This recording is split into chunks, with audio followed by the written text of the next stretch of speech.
el torn al Miquel Gibert, ell és professor de la Universitat Pompeu Fabra i un reconegut especialista en els estudis del teatre català. De fet, ja va fer una estudi a l'única obra de Màrius Torres que coneixem teatral, que és Una fantasma d'un dia poques. Per tant, sense més preàmbuls, moltes gràcies. Bé, quan ja fa 3 anys llargs em vaig haver d'enfrontar amb un encàrrec molt amable per part de l'aula de Màrius Torres per preparar l'edició d'Una fantasma, com hi ha poques de Màrius Torres. Ho vaig fer amb un doble sentiment. Per una banda, em vaig sentir honorat amb l'encàrrec i vaig intentar respondre de la millor manera possible, de la millor manera que vaig saber. Però, per altra banda, prèviament, pensava, per les notícies, per les referències que tenia de l'obra, simples referències, no l'havia llegit mai, la desconeixia, em va semblar que m'enfrontaria amb un treball menor, secundari, i probablement d'un valor literari, si no escàs, que no passaria d'una provatura. De fet, el títol de la meva intervenció d'avui és ben explícit. Diu, més que una provatura. Efectivament, quan em vaig portar a llegir des d'unes quantes pàgines, em vaig adonar de seguida, amb alleujament, que no es tractava certament només d'una provatura, que efectivament en el conjunt de l'obra de Màrius Torres és un text secundari, però això no volia dir pas en absolut que fos un text negligible, que no mereixés la publicació, i per altra banda vaig veure també de seguida que era un text que mereixia la representació. M'oferia alguns dubtes des d'aquest punt de vista que van quedar definitivament esborrats quan l'estrena de l'obra l'octubre del 2007 va transcórrer amb absoluta normalitat i amb una fluïdesa teatral que em va semblar veritablement envejable. En definitiva, no puc estar més content d'haver acceptat aquest encàrrec de l'aula Màrius Torres i, per altra banda, el treball sobre la peça de Màrius Torres m'ha permès de reflexionar també sobre alguns aspectes de la situació del teatre català i fins i tot europeu del moment i com això reflecteix en la peça de Màrius Torres, que em sembla que és una de les coses més interessants. Per descomptat, des d'un punt de vista estrictament dramàtic, el més interessant és que l'obra, per dir-ho en llenguatge teatral, funcioni damunt de l'escena. I això em penso que avui per avui podem afirmar que funciona. Evidentment, sotmesa també a les circumstàncies de la preparació, disponibilitat, creativitat, etc., actors i directors, però amb això, com qualsevol altra obra. A veure, primer, per aproximar-nos a l'obra teatral de Màrius Torres, Fantasma, com n'hi ha poques, ens hauríem de centrar en quina és la situació del teatre català entre el final de la Guerra Mundial, de la Primera Guerra Mundial, i la Guerra Civil. Ens trobem amb unes qüestions d'abast europeu o occidental i unes qüestions d'abast català que cal determinar amb una certa exactitud. Per una banda, el trasbals que va provocar la Primera Guerra Mundial, la Gran Guerra, va provocar, des del punt de vista teatral, una crisi general del que havia estat fins a aquell moment el drama o el teatre aristotèlic. Tot el teatre que neix o es difon en la postguerra mundial, en la postguerra de la Primera Guerra Mundial, posa en crisi el teatre aristotèlic. Per una banda tenim el teatre més directament avantguardista, surrealista, dadaista, etc., que procedeix en última instància del Fred Jarry, que és ben clar en aquest sentit. Per altra banda, hi ha també tota l'explosió del teatre expressionista alemany, que també incideix, des d'un altre aspecte, en la mateixa qüestió. Són qüestions en les quals, naturalment, ara no puc entrar ni de passada perquè ens portaria molt lluny. Després hi ha també l'eclosió de l'expressionisme nord-americà, que és potser el que s'acosta més a una certa estructura aristotèlica, però que en el fons també la vulnera. Per altra part, hi ha la difusió a Europa, es comença a difondre a Europa, particularment a França primer, del teatre de Txékhov, un home que ja feia anys que era mort, però que arriba a Occident en aquells anys, a través sobretot d'una parella d'exiliats russos, la parella Pitev, que el difonen a França. És un teatre que causa sensació a França, i només cal veure les crítiques que apareixen a París en les primeres representacions l'any 20-21 de Txékhov per adonar-se al desconcert dels crítics. Els crítics diuen una i altra vegada, repeteixen una i altra vegada, que és un teatre on no hi passa res. I això vol dir alguna cosa, llegit des de la perspectiva aristotèlica. Per altra banda, són els anys del gran triomf de Pirandello, que incideix en una qüestió essencial, incideix en la crisi de la personalitat. I aquella pregunta, metafísica en última instància, que és qui sóc jo? Sóc jo per mi mateix o sóc tal com em veuen els altres?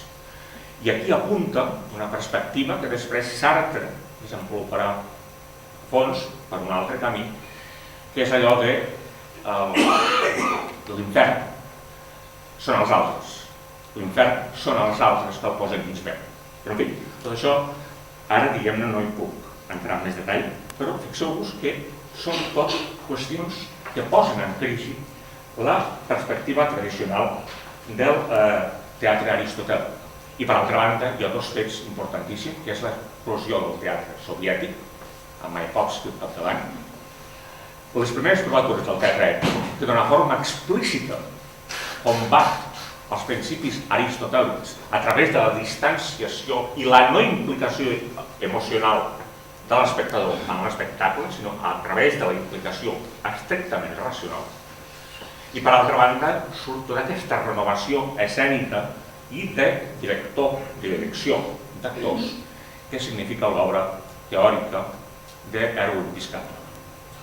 Per tant, són uns canvis realment profuns que marquen el panorama teatral europeu, que també arriben a Catalunya, que també arriben a Espanya, però afeblits perquè les estructures teatrals espanyoles i catalanes no són en aquell moment estrictament comparables amb les europees, encara que s'ha de dir que aquests nous corrents no ho tenen fàcil enlloc. De vegades tenim la visió una mica deformada o bastant deformada, que la difusió dels nous corrents a França, Anglaterra, Alemanya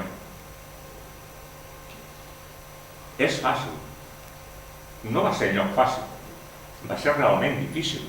Es va fer a través de nuclis molt reduïts, però per altra banda, aquests països sí que tenien, era el gruix central del seu teatre, molt estabilitzat, de vegades també molt encarcarat, tot s'ha de dir, però això donava solidesa social al teatre, cosa que a Espanya era molt discutible, i en el cas de Catalunya, en el cas del teatre català, encara més,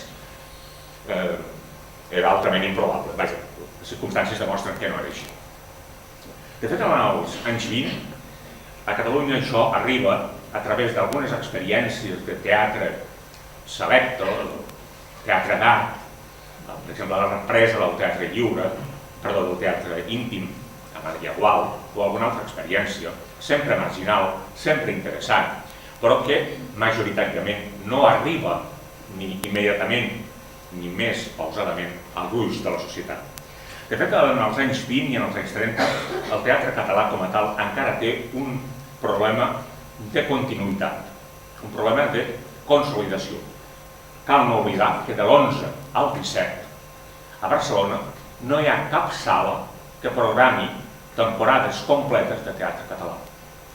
Ni el tradicional Romeo, ni el Teatre Novetats, que de vegades ho havia fet. El teatre català fa breus temporades en diversos teatres de la ciutat i en algun moment s'arriba a refugiar en vodevils i sainets en alguns teatres del paral·lel, revistes. És l'època dels primers grans èxits de l'actor Josep Sampere, però sempre amb una posició de subordinació respecte al teatre castellà. En aquest context és molt important una figura de la qual la història de la literatura catalana i la mateixa història del teatre fins fa relativament poc no ha fet prou atenció, que és el cas de l'empresari Josep Canals.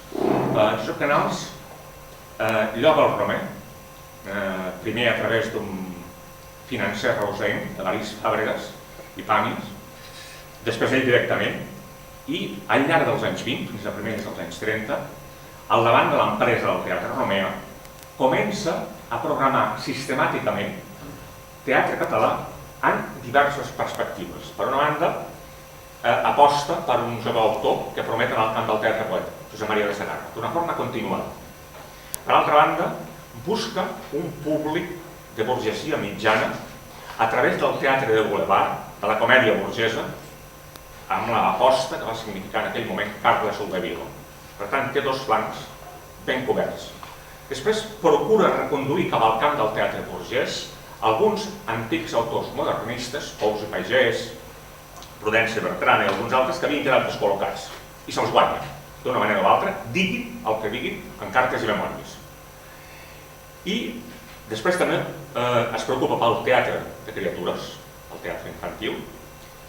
Procura portar, de tant en tant, però d'una forma relativament continuada, companyies estrangeres que portin novetats més o menys en punta a Europa.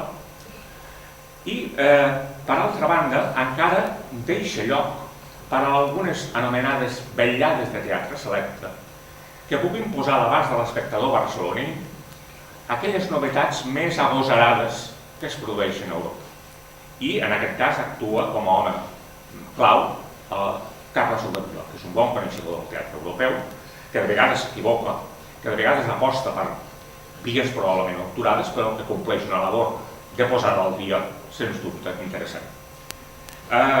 Josep Canals se li han fet moltes crítiques, se l'ha presentat sovint com un simple venedor de teatre, com un empresari preocupat sobretot pels diners.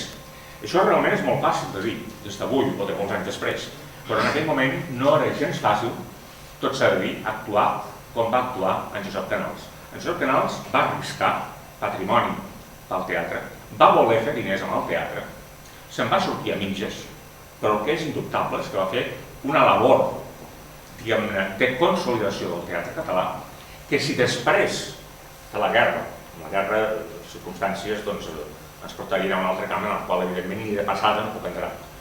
I després dels anys més difícils de la postguerra, el teatre català reprèn, és en bona mesura perquè Josep Canals ha obert uns camins que després es poden repetir. No vull reduir tampoc el camp dels grans emprenedors del teatre català a Josep Canals, però sí que és un nom important a retenir i a tenir molt present sempre que ens referim al teatre català, ja no de les dècades dels 20 i dels 30, sinó del segle XX.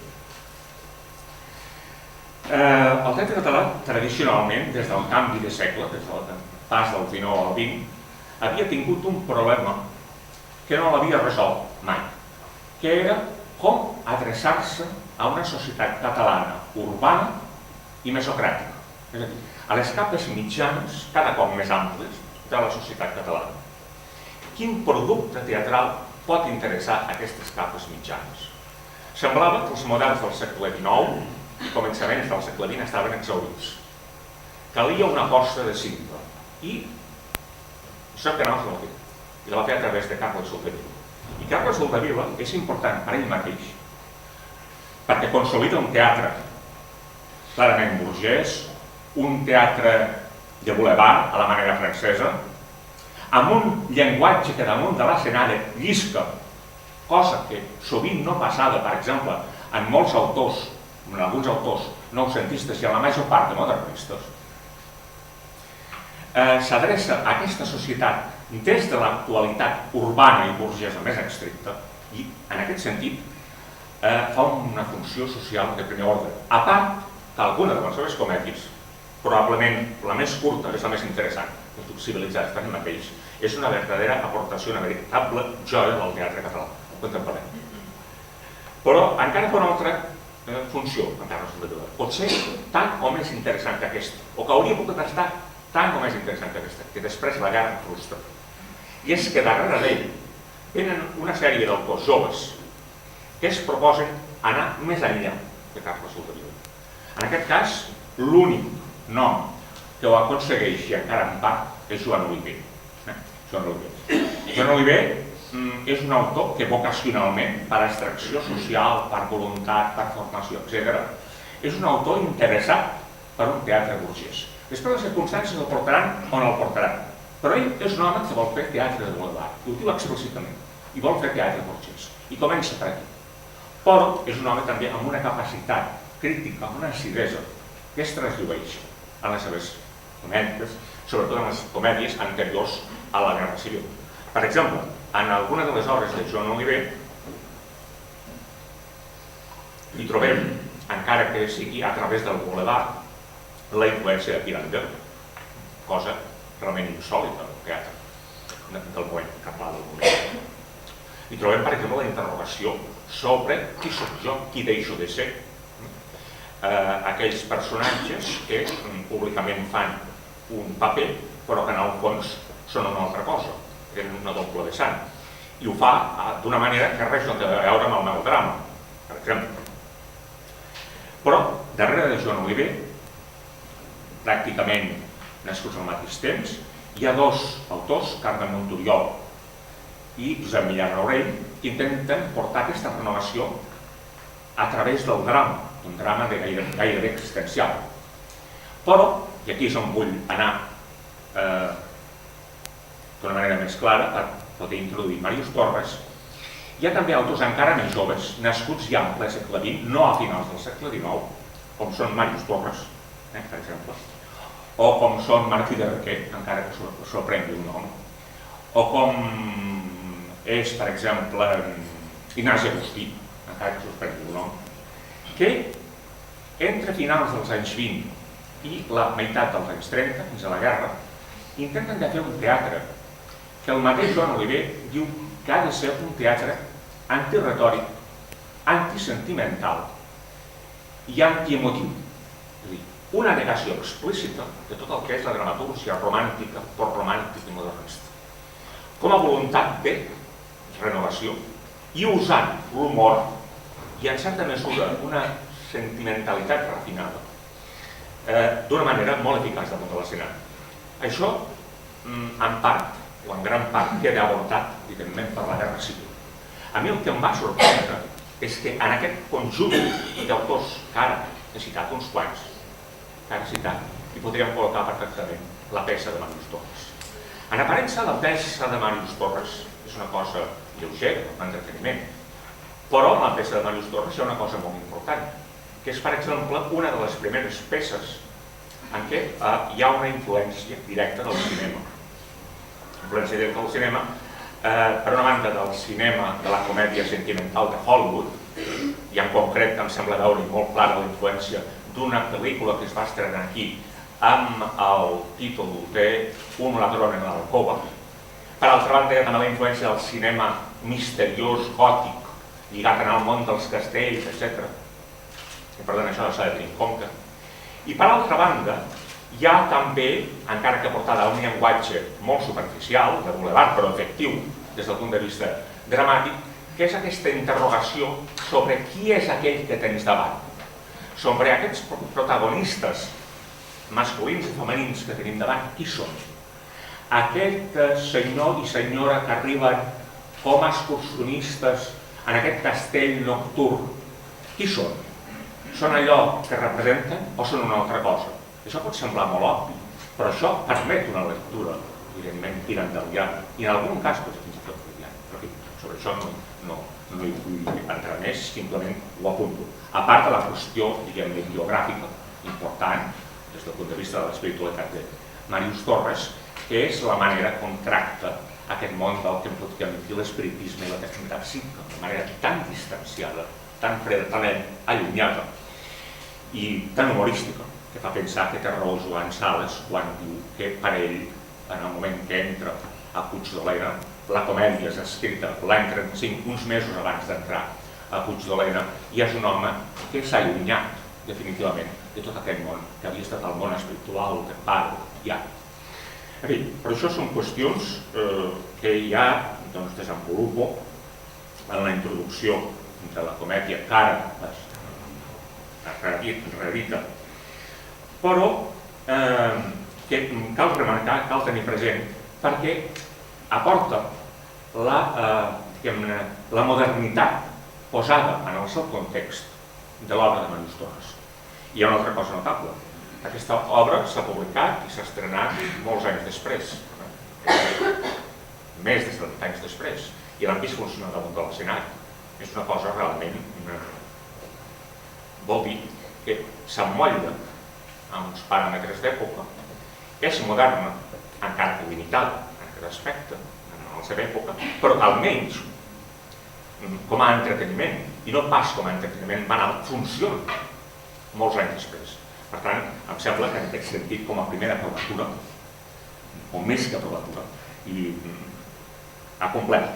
La llàstima és que després no pogués continuar en aquesta via, com tampoc no van continuar d'altres autors que probablement la Guerra Civil va frustrar, perquè fent una tesi ja fa anys sobre el teatre de Joan Oliver i consultant amb el doctor Martí de Requer doncs em va assegurar que una de les obres de Joan Oliver, que també no es van poder estrenar fins molts anys més tard, el 30 d'abril, el tema havia suggerit pel mateix Martí de Requer. El 30 d'abril, pels que no ho conegueu, planteja el tema d'una Catalunya independent amb una monarquia pròpia. Amb una clau d'humor, però amb molta gràcia. I quan es va fer el Teatre Lliure, l'any 87, si no recordo malament, va encantar, funcionava molt bé com a atractiu sobre el públic. I això ens porta a una altra cosa, a la reflexió sobre la guerra. Com la guerra, les circumstàncies de la guerra, sobretot les circumstàncies inicials de la guerra, van poder canviar determinades persones. Martí de Requer és autor de dues comèdies que, pel que sé, no consten ni en els diccionaris de literatura catalana. Una cosa molt interessant que es diu El triomf de la fonètica i una altra que es diu Espinosa i els gentils. Són dues peces estrenades en el seu moment que van tenir un bon acolliment minoritari, però que apuntaven a un futur realment prometedor que va quedar avortat per la guerra. La significació d'aquestes dues obres no permet una lectura immediatament política, però és evident, ho sabem, ho sé, això és conegut, que Martí de Requer abans de la Guerra Civil era un home proper als postulats de l'estat català. I això ja sí que lliga perfectament amb el plantejament de l'obra que finalment va acabar escrivint Joan Oliver, que és el 30 d'abril, perquè en aquell moment eren amics, malgrat la diferència d'anys, i col·laboradors, i això també s'ha de tenir present. Per tant, vol dir que la guerra va trastornar, va canviar moltes coses, des del punt de vista literari, des del punt de vista teatral i, evidentment, des del punt de vista personal. En aquest context, l'obra de Màrius Torres pren tot el seu sentit, però també el pren un altre, en el sentit de l'actualitat. Sabem que l'obra de Màrius Torres funciona, és una obra que arriba bé i que, amb motiu de la segona edició, que sortirà aviat, si no estic mal informat, tornarà a ser representada a Lleida i suposo que podrem confirmar el que ja vam saber a través de la primera representació de l'estrena d'aquesta obra, que és encara potent. Moltes gràcies.